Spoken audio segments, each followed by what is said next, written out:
I'm Bambi Francisco for Vader TV, the network for innovators.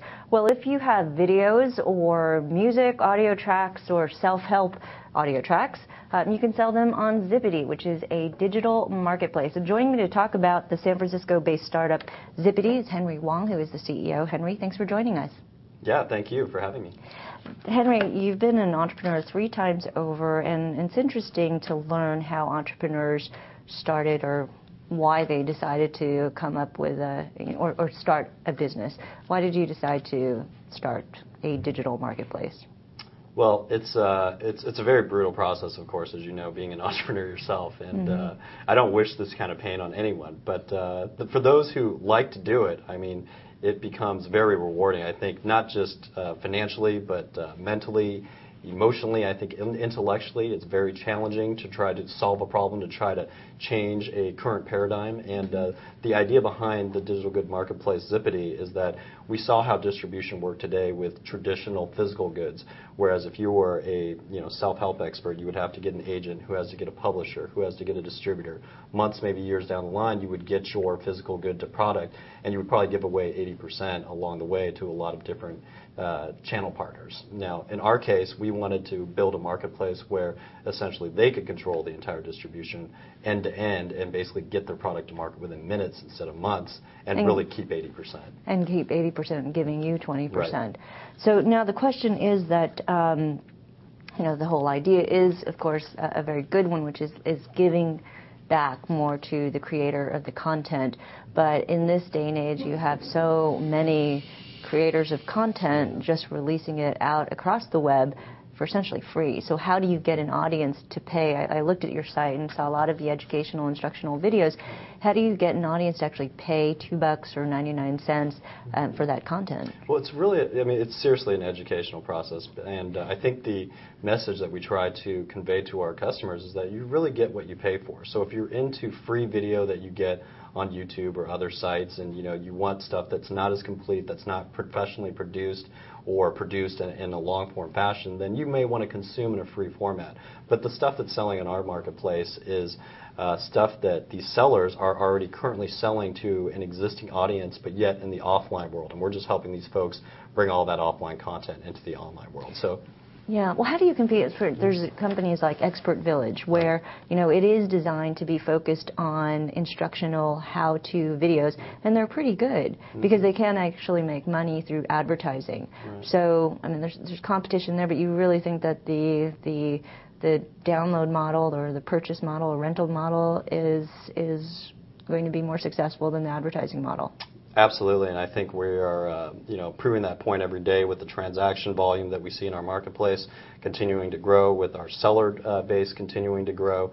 I think we are proving that there are sellers out there who just don't want to give away their valuable content for free. So the 25,000 transactions, what are people purchasing? First of all, are they purchasing more content or renting?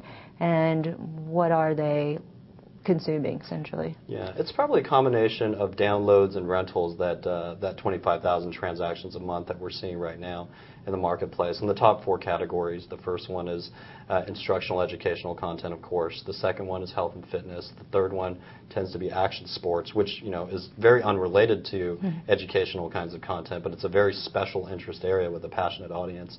And the last one is animation. Animation is another very big content area for us. How big is this market? Now that some of it is actually going to be supported with advertising, it possibly could be smaller unless you're going out there and getting more producers of this type of content. But as you size up this market, how big is it? Well, we can look at the offline educational market, K through 12 publishing market today, and it's in excess of $12 billion. If you look at the self-help informational industry, it's in excess of $8 billion today. Now, all of those dollars are in the offline world, and we're helping these folks, again, move into the online world. And they're never going to give their stuff away for free on Expert Village or any other free website, because that would cannibalize their existing offline business model. These folks sell millions and millions of dollars worth of stuff every year to an audience. Who's your best seller? What's he making? How is he making a living off your site? Our best sellers right now tend to be the big content distributors, so folks that own thousands of titles. And in terms of how much, it's not an individual. It's actually somebody who's using your site as an outlet to sell some of their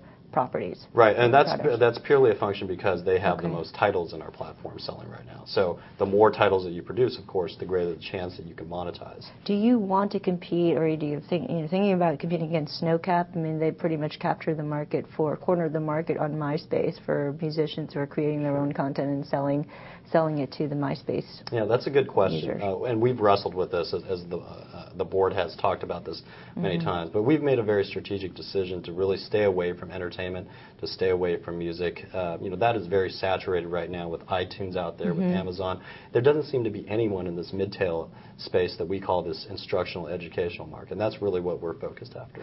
iAmplify, very similar company to you. How do you differentiate yourself from them? I think the big difference between iAmplify and Zipidee is the fact that Zipidee is an open marketplace. So we really enable anyone, from an aspiring media mogul, indie film producer, to an established media company, to basically control their own destiny.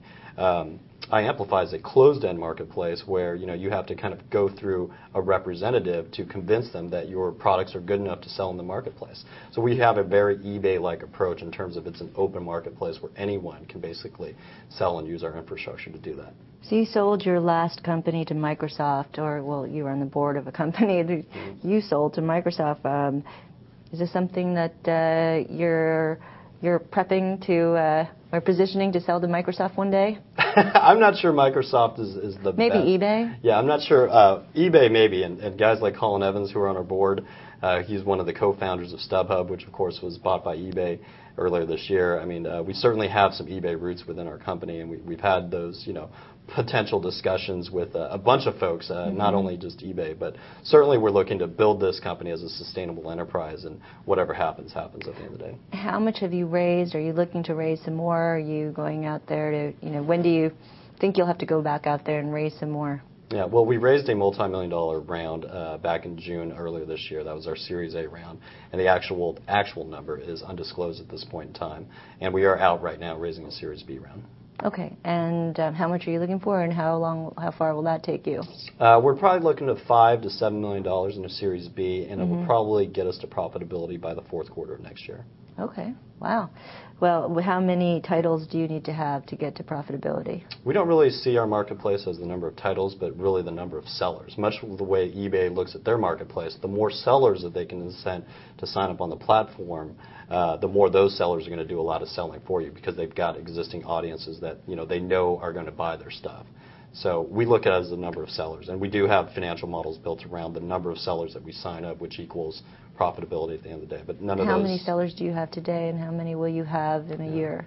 We have about 600 plus sellers today. We expect to more than triple that within the next 12 months. Okay, good. And again, these sellers are everything from aspiring media moguls to large media companies. Okay.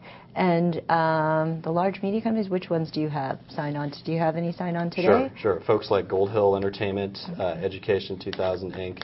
These are folks that mainstream America's probably never heard of, but they really control all of the offline titles that are for sale out there right now. Okay. But it's also for the smaller creator of content. Now, just the last question, because you are a bit of a destination, you would be a destination site, correct? Or is that what you're trying to be? Or? No, not necessarily. What we want to do is we want to power digital distribution on the web. So ultimately, we've created a transactional widget. So if you're a seller, you have your own website, you can just take our transactional widget, put it on your website, sell off your website. We don't care. As long as we're powering everything, we're collecting 20%. It doesn't matter where the marketplace is for us. And marketing and distribution, what's your plan? What are your biggest plans to get the word out there and get people using Zipidee? Yeah, well, a lot of things we're doing right now is cutting deals with big marketplace companies and big channels. So we have cut a deal with AT&T, IPTV, the Uverse platform. So basically, IPTV, AT&T is going to be delivering all our titles through to their living room customers on a video on demand basis. We cut another deal with Microsoft Xbox Live Marketplace so that if you're playing games, you can also buy our titles on a video on demand basis. So it's looking for big channel partners like this to distribute our huge library. Okay, well, good. Well, congratulations on your, launching, because it was just in October, and good luck to you. Okay, thanks very much, Henry. I've been speaking with Henry Wong. He's the CEO of Zipidee, a digital marketplace based in San Francisco, and I'm Bambi Francisco.